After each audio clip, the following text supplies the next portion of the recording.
Hello, and welcome to Word on the Reef, a podcast where we take the plunge into one of the world's most spectacular natural wonders, the Great Barrier Reef.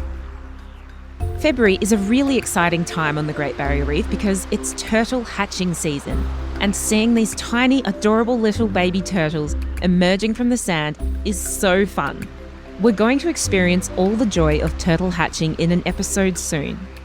I've also recently recorded an exclusive interview with one of the reef's most influential First Nations conservationists to learn how Indigenous knowledge can help us save the reef. There are so many inspiring and positive stories coming up on this series, and I can't wait to share them with you. However, I did promise that this series will keep you up to date on all the latest reef news. And this week, the breaking news is that, unfortunately, it has been confirmed that the Great Barrier Reef is experiencing quite a significant coral bleaching event. In a reef health update issued yesterday, the Marine Park Authority confirmed it has recorded minor to moderate bleaching on surveyed reefs across the marine park, and has also received reports of severe bleaching in the southern region, around reefs in the Keppel group of islands off the coast of Rockhampton, and the Capricorn and Bunker groups of islands off the coast of Gladstone. Meanwhile, the water is continuing to warm, with sea surface temperatures now up to 2 degrees above average across the marine park. Now, back in episode 2, we discussed how corals get their bright colours, what coral bleaching is, what it means, how different corals are affected differently by coral bleaching, what corals can do to survive and regenerate from coral bleaching, and what we can do to help protect them. All that background is going to be super helpful for understanding what's happening to the reef in today's episode. So if you haven't already, I highly recommend that you go back and listen to that episode first. But to sum up, basically, carbon pollution from the mining and burning of fossil fuels like coal, oil, and gas is heating up our planet and our oceans, causing more frequent and severe marine heat waves. Currently, a marine heat wave in the southern hemisphere is causing corals to become stressed and turn white, a phenomenon known as coral bleaching. There have already been 4 mass coral bleaching events in the past 8 years, which is unprecedented, and a sign that we need to cut global carbon emissions urgently in order to give corals a chance to recover. But don't just take my word for it. Today we're going to take a trip to beautiful Heron Island, part of a group of islands known as the Capricorn and Bunker groups, on the southern end of the Great Barrier Reef, where reports of severe bleaching have emerged. To get there, it's a 4-hour flight south of Cairns or a 1-hour flight north of Brisbane to the town of Gladstone. From there, we'll take a 2-hour boat trip out to Heron Island. As we approach the island, you'll see a beautiful coral cay covered in lush green vegetation and fringed by white sand and a turquoise lagoon brimming with corals. We're approaching the island through a narrow channel in the reef, and if you look to your right now, you'll see a spectacular shipwreck sticking up out of the water, surrounded by schools of fish. Ahead of us, 2 majestic eagle rays with wingspans as wide as your arms are gliding through the water. Each one is black with a sprinkling of white spots and resembles the night sky. The northwest corner of Heron Island is a luxurious resort. The southwest corner is a scientific research station run by the University of Queensland. And the entire east side of the island is a protected reserve covered with a forest of ancient Pisonia trees. Today, we're going to take a seat on the beach, under a shady tree, overlooking the turquoise lagoon, where we can watch rays and harmless reef sharks drifting lazily by. Here, we are greeted by Dr Stuart Kininmonth, who has been the manager of the Heron Island Research Station for 4 years. With a background in ecology, particularly coral reef ecology, Dr Kininmonth has decades of experience, including working for the Australian Institute of Marine Science, the CSIRO, which is Australia's national scientific research agency, and internationally at the Stockholm Resilience Centre, the University of Oslo, and the University of the South Pacific in Fiji. Before we start our chat, I just want to acknowledge the traditional owners of the region we're visiting today, the Gureng Gureng, Gurang, Bailai, and Taribalang Banda peoples, and pay my respects to their elders, past, present, and emerging. Also, before we start our chat, I just want to quickly introduce some of the terms we'll be using. You'll hear Dr Kininmonth refer to a cropera, which is a type of branching corals, as well as porites, a sturdy type of coral which includes boulder corals. You'll also hear him referring to temperature loggers, which are a type of thermometer placed underwater to record water temperatures. And you'll hear us talking about NOAA. But we're not talking about biblical Noah. We're talking about the NOAA, the National Oceanic and Atmospheric Administration, a US-based agency charged with monitoring oceanic and atmospheric conditions across the globe. So now, without further ado, hello, Dr. Kininmonth. Lovely to be here with you today on beautiful Heron Island. How are you? Good, enjoyed yourself.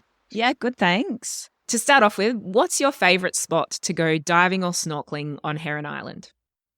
Look, there's lots of fantastic spots and they all have different attractions, but I really love a spot called Libby's Lair. And what I like about it is it's got a fair bit of variation in its geomorphology. In other words, there's lots of little canyons and little caves and little nooks and crannies. And so when you're diving and looking at it, you'll always find little sort of special things in each of those little hidden spots, and it can make for a very interesting dive. Sounds amazing. One of my favourite spots was near the channel. So you're allowed to snorkel in the channel at certain times of day when there's no boats. And we saw, I think, dozens of different types of rays, eagle rays. I've never seen so many rays in one spot. It was amazing and really beautiful coral as well. So it's an absolutely amazing place. But what's happening to the coral right now on Heron Island? Yes, right at the moment, it's a bit upsetting.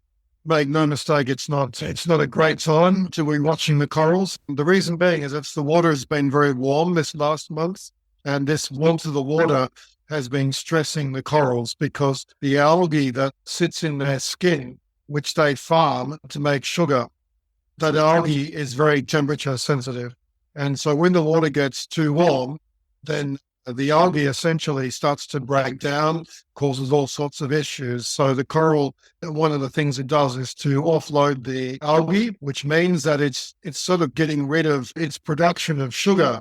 And initially, that's not really such a bad thing. The coral has a bit of sugar stored and it's able to continue to live and to grow. But after only a couple of weeks, that runs out of sugar. And so unless the temperature changes, so it can bring back the algae and to regrow the farm, it's in a really big dilemma because it's run out of sugar and it will eventually die. And then the coral skeleton will be taken over by algae. That's when you get the sort of the greeny reef that's not very healthy and will take quite a few years to recover. So what sort of coral bleaching extent are you seeing at Heron Island at the moment? Yeah, that's the big problem. Sometimes we do see coral bleaching happening in just one or two small areas where the whole water's pooled.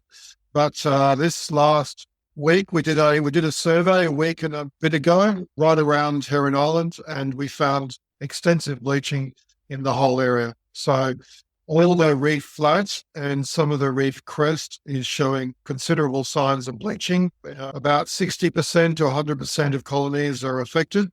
In the deeper areas, it's not so bad. We're getting down to 30% of colonies that are affected. And the bottom line is some colonies are very temperature sensitive. Others are much more robust. So this type of event will be having a major long-term effect on the species composition for Heron Island and also with starry and all the rest of the Capricorn bunker group. And one of the reasons it's been so bad is that we really haven't had bleaching here for quite a few years. We've escaped all those corals that have done really well here in the Capricorn group. They've flourished and they've grown really strongly. But this summer, they've really been hit hard. And so consequently, you see a lot of corals that are badly damaged. Essentially, our coral here a month and a half ago was looking exceptionally good, even on a 60-year projection. It's one of the best we've seen it. So it's very sad to see this event happening. We were expecting it to happen, and we've actually had meetings late last year to get ready for this exact event. When people hear about coral bleaching on the Great Barrier Reef, they often tend to just lump the whole Great Barrier Reef in together and assume it's all the same. But how important is it for people to recognise that the reef is really vast and this bleaching is in a specific place and different places are affected differently? Yeah, look, it's really important because a lot of people do lump the entire barrier reef as a single thing, and they also lump corals as being a single thing. I guess we're so used to thinking about, say, the plight of rhinoceros or something like that. But for corals, we've got about roughly 750 species. For here on Heron Island, the species number would be about 450. And across those 450, there's incredible variation in their lifestyle and the form and the structural form, and also where they live. So in some places, they're going to live in a spot which is nicely sheltered from the bleaching because the water flows through nice and quickly, like Pam's Point. But other places, the hot water will flow off the shallow reef and it'll form a waterfall, if you can imagine it. So the hot water then flows down into these deeper areas and does enormous amounts of damage. And so the corals there have to be very tough. And one thing people need to understand is that, the diversity of the corals is critical to the long-term sustainability because there will be winners and there'll be losers. And how it reassembles itself after all of these stresses is one of the great big questions of our time. Is there any way to predict how many of them will be winners and how many will be losers? Well, we can certainly say that there are a number of species that really seem to be very vulnerable. And I guess you could then say, well, those ones are going to be the losers. Some of the varieties are doing okay, and some of them will continue to be the winners. That's boulder corals for any listeners that don't know what varieties are. Yeah, there can also be branching ones as well, but they do have a more solid form. But there's a number of other species which seem to be better adapted for heat tolerance. But some of the fast-growing corals that you would have seen in your channel swim, that's the acroporas, particularly the fast-growing ones, they really struggle. And it's because, I kind of like to think of it like the three piggies. The acroporas make a sort of straw house and a very, very weak structure. It's quick to make, but it's very vulnerable to these stresses. Whereas the parietes make a brick house and it's slow growing, but it's a bit tougher. Yeah. So you said that this bleaching was predicted, but is it more or less severe than predicted, or is it the same as predicted? It's a really, really good question because the answer is yes and a little bit. So first of all, NOAA have a website which you can go onto. It's called Coral Watch, the American one, which Australia has been very active in participating with verification of this website. But the critical thing is the NOAA uses long-term predictions on the sea surface temperature using satellite information. This then provides the context for how that stress can manifest during the summer. The trouble is you only have to have a cyclone or you have to have some change in weather event can rapidly change the prediction. So at one level, we would be expecting the bleaching to happen, but exactly how much it's going to manifest will depend on the weather patterns happening in January and also a bit of early February. So we were hoping with that cyclone recently that we get a lot more mixing. We got some mixing, but we have a temperature a little loggers around the place. They're showing mixing, but it's not as strong as we would like. So for instance, for those listeners who haven't been to Heron Island, you may not be aware, but in there for the Capricorns, we're strongly influenced by what's called the Capricorn eddy. And it's a big rotating mass of cold water that sits to the south of us here. And that cold water is able to help cool down the areas and basically allow the corals to flourish where they may not previously be so comfortable. Thanks, Eddie. Yeah, thanks, Eddie. Exactly. Yeah. Eddie's doing a good job. So for any listeners that are interested in seeing those coral bleaching, coral watch predictions, NOAA have a great coral watch website where you can actually see maps predicting the heat stress across the whole world's oceans, and you can zoom in on the Great Barrier Reef and the colours are darker for more serious heat stress. And looking at it over the past couple of weeks, it's been really dark purple on the southern part of the Great Barrier Reef around Heron Island. So that was a bit concerning to see. So looking at the forecasts, what do you think is going to happen over the next few weeks or months?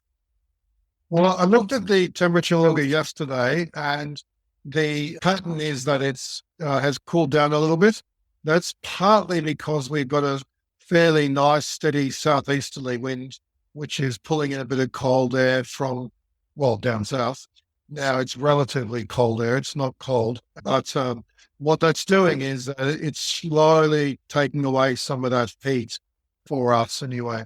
So if it all goes well, the temperature will come down a bit. But if that wind starts to ease off, then the heat will build up again because the sun coming very, very open skies at the moment. There's not a lot of cloud around or anything. So that means we're going to see a lot of heating in the water and potentially the bleaching will continue. If it continues, then the corals will eventually start to give up in terms of not being able to continue with their growth. And we'll have to wait a year or two before some of those areas can get colonized again, which would be sad because we'd have a drop in the percentage coral cover for some of the areas, which is a real pity.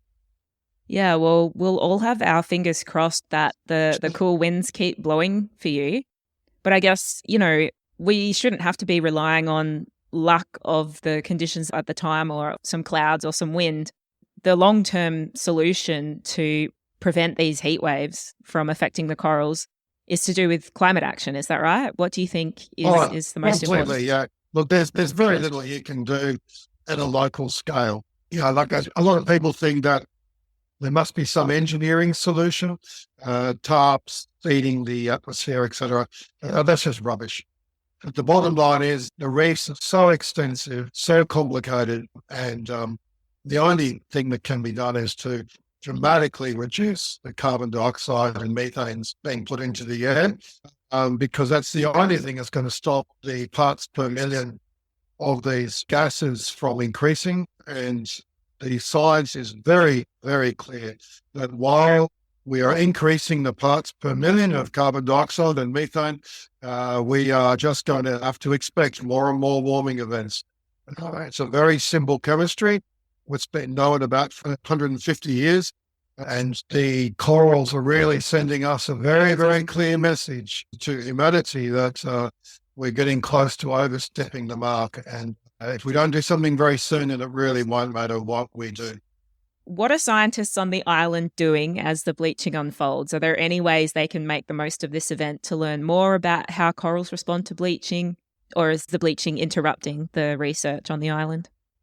Yeah, really good point. We had some researchers from New Zealand who were looking at the physiology of coral, and they actually had all the coral all set up in their tanks with heaters. They are here for several months, I should add. The bleaching event came along and suddenly the water was starting to get quite warm, and they didn't need to use the heaters anymore because they actually had themselves a natural bleaching event that they could then use as part of their experimental profile. So what they're doing is they're monitoring how a coral changes some of its chemistry, and they've got a number of samples which they're able to take some of the tissue samples from, and they can then process this in a way which allows them to make comments about how the whole bleaching affects the entire way the coral processes its metabolic activity. Interesting enough, one of the things about it is we had to get in extra liquid nitrogen because we have to ship the samples in liquid nitrogen to a chemistry laboratory that can do this fairly fancy analysis. And so it's one of the interesting parts of working out on the barrier reef is having these two big tubs of liquid nitrogen that can store the samples. So what can we learn from this bleaching event at Heron Island, and what can we do about it? Well, I think the first thing to learn is that, while bleaching is sort of part and parcel of the marine environment, these extra hot events, particularly these marine heat waves, are just coming in too often. And so this is really strong evidence that the predictions we were making 10, 20 years ago are right. It's not some wild scientific theory. It's based on really solid evidence. And we're now starting to see this in the coral profiles, and we're starting to see this in the coral community composition. And if we're not careful, we'll start to see this flowing onto every other ecosystem that we are so strongly reliant on. Some corals will be probably pushed locally extinct and maybe even regionally. But many other species on the terrestrial side of things are really, really in a tough position because we've put all these roads and we've blocked migration. So these are species that will go extinct. And we do run a very big risk that even for the global system, that we end up with this cascade of tipping points where when one system starts to collapse, leads to collapse of another and another and another.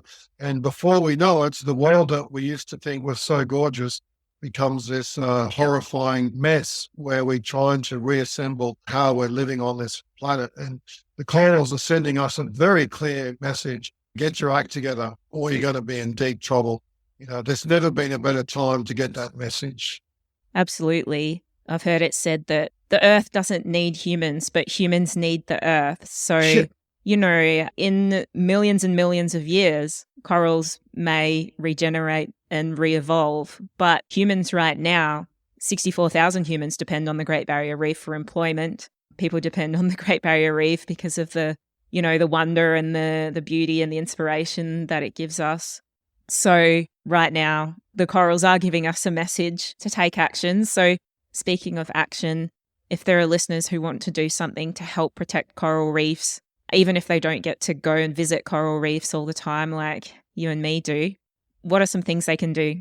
There are certainly ways you can be involved in citizen science along the coast, and there's plenty of online ways to view videos or find some way to engage. I would strongly recommend any listener to engage with their politicians and find out where the stress points are. In other words, ask them very clearly, what can I do as an individual to help move the agenda? Most politicians I've met, apart from the small ratbag mobs, most politicians are very keen to make a difference, but they struggle against a system that is heavily geared towards a carbon economy. So, ask your local politician, how can you help with what they want to do? And you will find they will be very keen to offer suggestions about things that can be done. And there's a whole range of environmental initiatives at a local scale right through to a national scale. But in terms of visiting the reef, obviously I'd strongly encourage anyone to see it because it is a most marvelous situation where you can hop into a water and see just this amazing life forms that are just floating around in front of you, from the rays to the turtles, the sharks, the fish, all the corals, and you can see it so easily. You don't have to spend days with binoculars trying to see some sort of rare bird or anything. It's just going to be out there with you. And so it's a great environment. In terms of protection, we obviously do need to worry about things like fish. And one of the things every listener should be thinking about is their diet, whether they need to be continuing, as a heavy meat eater or perhaps switching to a more planet-friendly diet and also health-orientated diet. Certainly virtually all my staff here are. It's something that is going to be a big question for most people is how can they make an individual difference there? And there's some advice about how you can make your own personal changes, which will definitely help. Yeah, you raised so many really good points there. I really liked the one about asking your local politician what you can do, because if we build awareness and show that most Australians want strong environmental policies, then the politicians will be able to respond to that. Also, I really liked how you talked about how important it is for tourists to come and continue visiting the reef, because it's a really good way to learn about it. Maybe you might have an opportunity to help out with a survey or some citizen science during your visit. And yeah, I personally highly recommend Heron Island. Some of the benefits of visiting the Great Barrier Reef on an island is that you've got these beautiful sunny beaches to lay on in between your snorkeling. Okay. And coral bleaching or not, there's still so many other things to see in the water, like the rays, the sharks, the turtles, and things like that, right? Yeah. Oh, look, I guess from a coral reef ecology point of view, that's where we worry about. But from a point of view of seeing how wonderful the marine life is, it'll always be amazing. And so from a tourism point of view, do come and visit it. You'll always be delighted. Yeah, absolutely. And I understand there's also baby turtles hatching on the beaches of Heron Islands right now. So. Yeah, we have lots of laying turtles, and it's just fantastic to see them climbing up the beach. And then, of course, these baby turtles, they're by far the cutest animal that exists. Big black eyes with their big smile and little flippers. And, they just delight everybody that sees them. So, it's magic. I've seen some videos of the hatching turtles on Heron Island on social media, and it's just the cutest thing ever. So I'm sure every tourist at the resort is still having an absolutely amazing time out there. But like you said, for us to go and enjoy something because it's so beautiful doesn't mean that there's no threat, because there is obviously really a threat as well that you've talked about a lot. So Dr. Stuart Kininmonth, lovely to chat with you today here on beautiful Heron Island. Thank you so much for your time. Is there anything else you'd like to say before we go? Just that we hope the cool winds do come through, and then hopefully, of course, we don't get a cyclone later as well, because a bit of calmness after this event would be really much needed. Yeah, we'll all be keeping our fingers crossed and keeping an eye out to see what happens at Heron Island over the next few weeks. Thank you very much. Wonderful to talk to you, Tanya. I hope you enjoyed our trip to Heron Island today. If you want to keep an eye on the latest coral bleaching forecast maps, visit coralreefwatch.noaa.gov. If you'd like to get involved in action to help protect the Great Barrier Reef, visit www.fightforourreef.org.au. If you're enjoying this podcast, please subscribe to this series and follow Word on the Reef on Instagram to get notified when it's time for our next adventure. This is a not-for-profit passion project, so if you enjoyed it, please write a review, share, and tell your friends. If you'd like to sponsor this podcast, please consider becoming a patron for as little as $5 a month over at patreon.com/wordonthereefpodcast. You'll get a shout out, and the proceeds will help towards covering costs like podcast hosting, email hosting, website hosting, and so on. This week, I'd like to give a shout out to Emily. Thanks, Emily, for your support for our beautiful marine environment. That's all for now. Best fishes, and see you next time.